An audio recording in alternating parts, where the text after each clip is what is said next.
upcoming offseason, potentially ending up in Tampa. One would be Mike White.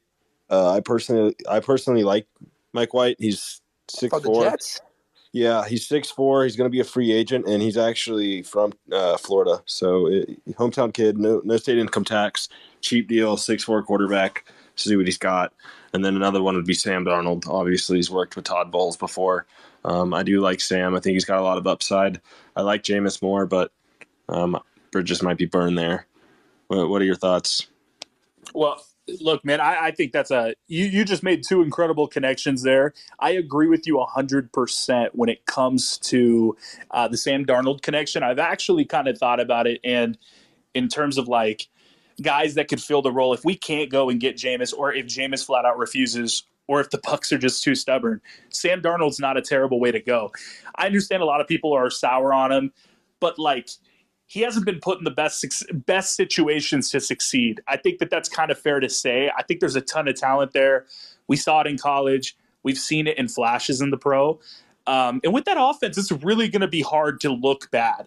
I think that's what people are forgetting. The quarterback for the Bucs is going to be allotted 2 Pro Bowl wide receivers, one in Mike Evans, who's going to be a Hall of Famer. You have Chris Godwin, who's just a fantastic athlete all around. The O-line's good. We'll probably still have a decent run game, or you hope that they'll improve the run game, I guess I should say, with our running back talent, man. But, so Sam Darnold for me, I'd prefer Sam Darnold.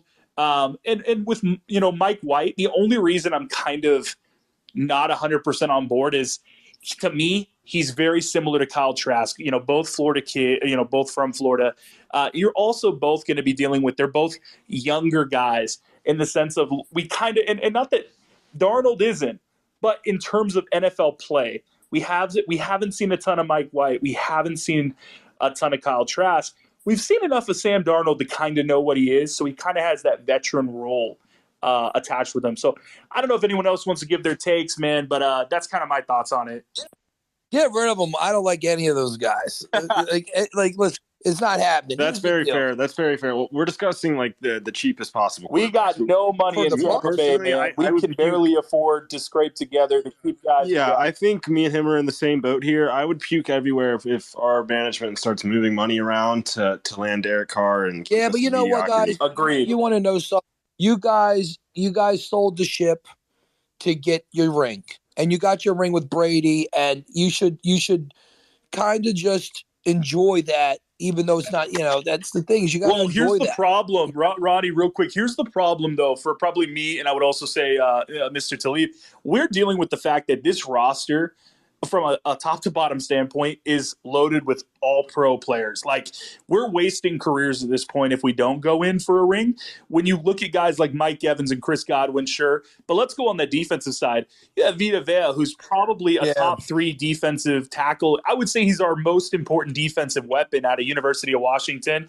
You've got Devin White. You've got an aging Levante David, sure. But he's still playing at a Pro Bowl level. It's one of those things, man, that if we waste another year with this roster, even though the money situation's poor, we're really, really going to look back on this time and think, what if, as fans? So it's tough to admit it. Yeah, I know. That's a good point. I didn't think. But you know what? At the end of the day, you got to start trading the guys.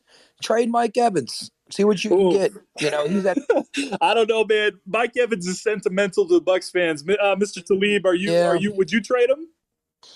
No, I would never trade Mike Evans, but I think you have to entertain the thought, and there's a price for everything. What would be interesting for you? Like, what would be the number? Is it a first and an additional pick? Is that where you start to consider it, or? It's really tough. I don't know if I would move Mike, especially the fact that we need a quarterback, and any quarterback you bring into that system with Mike Evans is going to be hugely helped out. But, at the prospects of if we could get one of the top quarterbacks in the draft, say the Bears wanted to we give them Mike and like a second-round pick for their number 1 overall pick, and we get a quarterback. That's what I would do. Yeah, I agree. It has to be something kind of, franchise-altering, right? Like, we would have to get something in return that's so monumental we couldn't turn it away. But I don't think the Bucs are actively looking to get rid of Mike Evans to answer, Ronnie's point.